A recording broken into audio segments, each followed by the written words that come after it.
So why do you think he got convicted for the murder? Well, he didn't get convicted. He pled guilty. You have to understand, though the news media puts it out as he was the self-confessed killer of King, that's not true. All through the transcripts, the entirety of the record, he never confessed, and often he said, I never said I killed King. I didn't kill him. I'm pleading cause of Alford.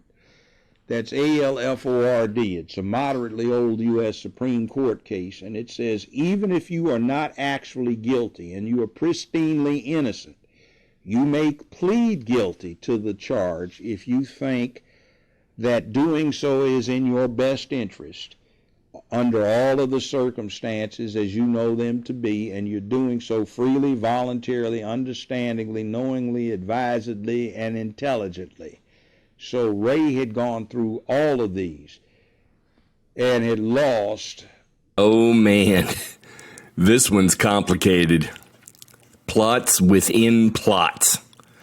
Plans within plans. There's so much skullduggery and subterfuge in this thing that to cover it all would take a 2-hour video. And of course, that's not my purpose. In my vids, I try to give a broad overview of a topic so that the noobs and normies can see, what's going down overall with the whole thing. For instance, give you an example. There were 2 men standing right there where King was shot who were government spies. Right there in his entourage with him. And that's a whole topic in and of itself. Or right after the assassination, someone on the police radio said that there was a white Mustang being pursued out of town going north. And of course, Ray, he did drive a white Mustang. Ray was the assassin, the supposed assassin.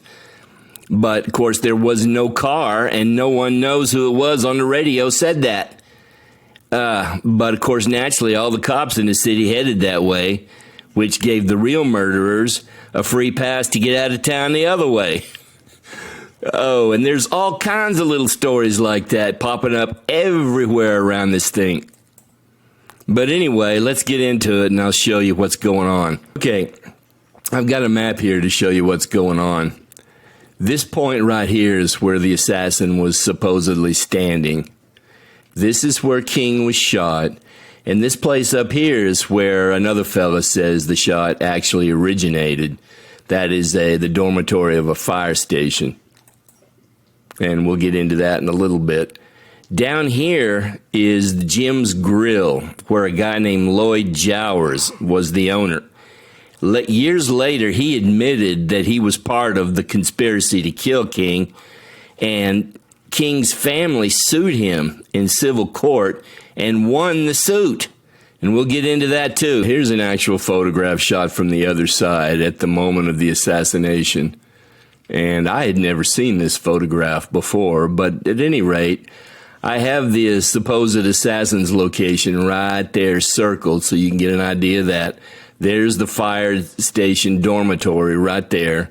And then I have a little photograph of what it would have appeared, how it would have appeared to an assassin located up there in a rifle scope.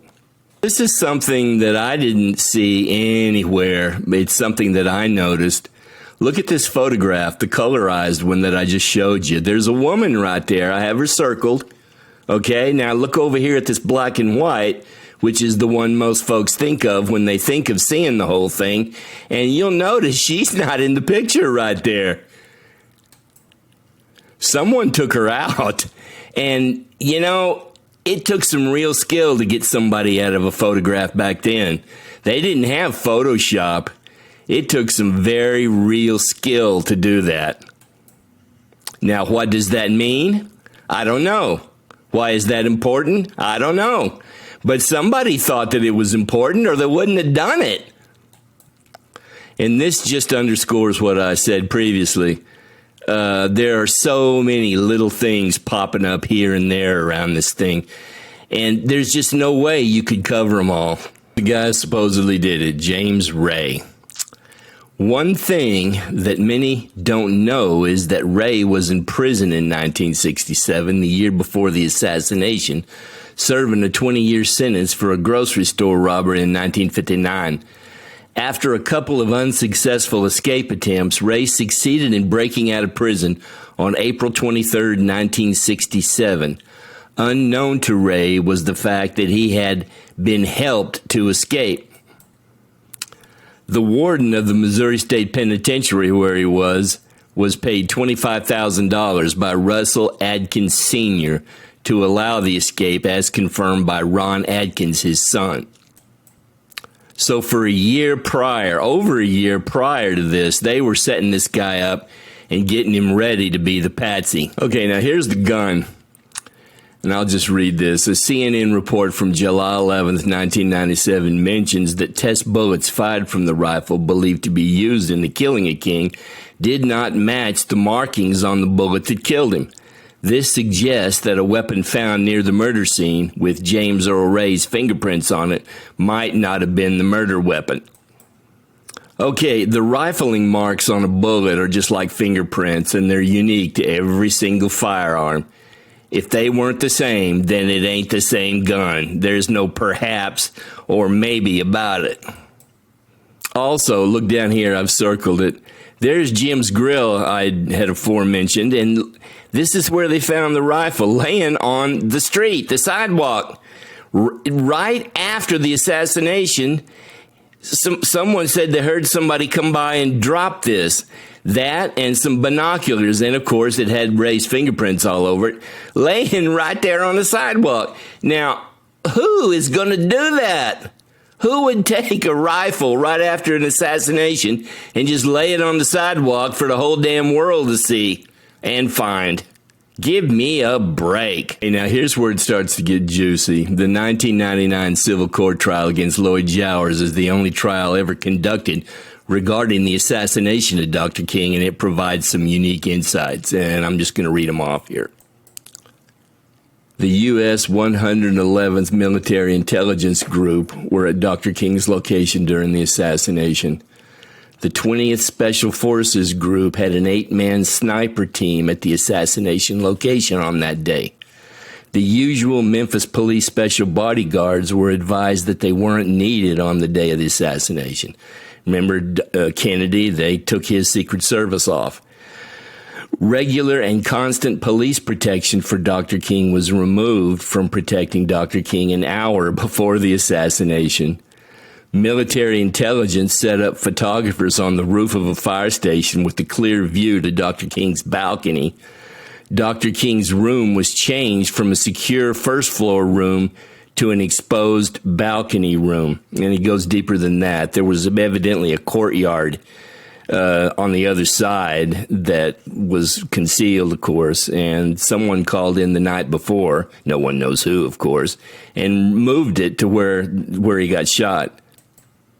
There were some bushes along the line there that the police had immediately taken down. Several people said they saw people crouched behind the bushes. And then, as we've already said, the rifle Mr. Ray delivered was not matched to the bullet that killed King and was not sighted in to accurately shoot. So not only was it not the gun, the sight was messed up. So even if it had been, he couldn't hit anything. It just keeps getting darker and darker, folks. This fella is Judge Joe Brown. He was the presiding judge over Ray's last appeal before he died. Both Ray and his lawyer died in quick succession of one another before the appeal could be concluded. So they both died right after the other, right close to each other, and then that ended the appeal. Let me just let you listen to what he had to say. The last judge hearing the James Earl Ray matter, did he in fact assassinate Dr. Martin Luther King? And had he not died and his local attorney not died in close succession, it would have been my finding that he was not the gunman. That Remington 760 Game Master they've got in the Civil Rights Museum is not the murder weapon. It's not even close. And it was a 2-man hit team that killed him from the fire station dormitory. It wasn't the flop house, and it wasn't in those bushes. So, yeah, I got into the deep details of Dr. King, and that 3 or 4 year period that case was kicking around in front of me. So you're saying that James Earl Ray did not kill Martin No, he Luther didn't. King, Yeah, even, and see, even they though can't most put- people, well, he was He didn't convicted kill for him, it, right? He didn't kill him.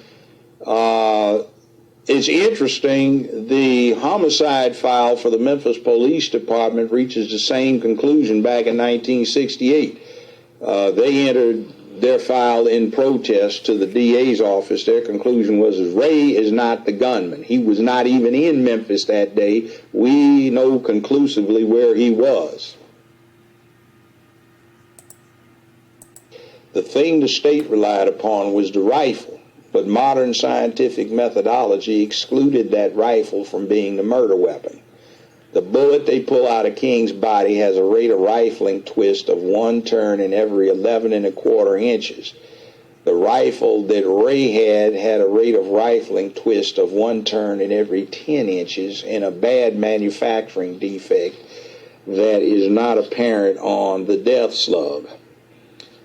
He was shot with an XM21. It's a 7.62 by 51 millimeter NATO caliber weapon with a special stainless steel barrel, a 3-9 telescopic sight modified by a company known as Leatherwood.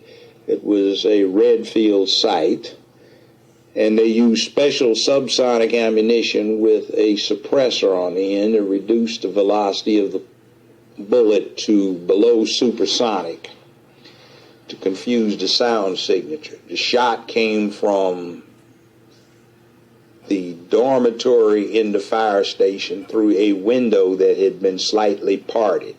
They were several feet inside. It was a 2-man team, a spotter and a shooter. So there you have it, you know.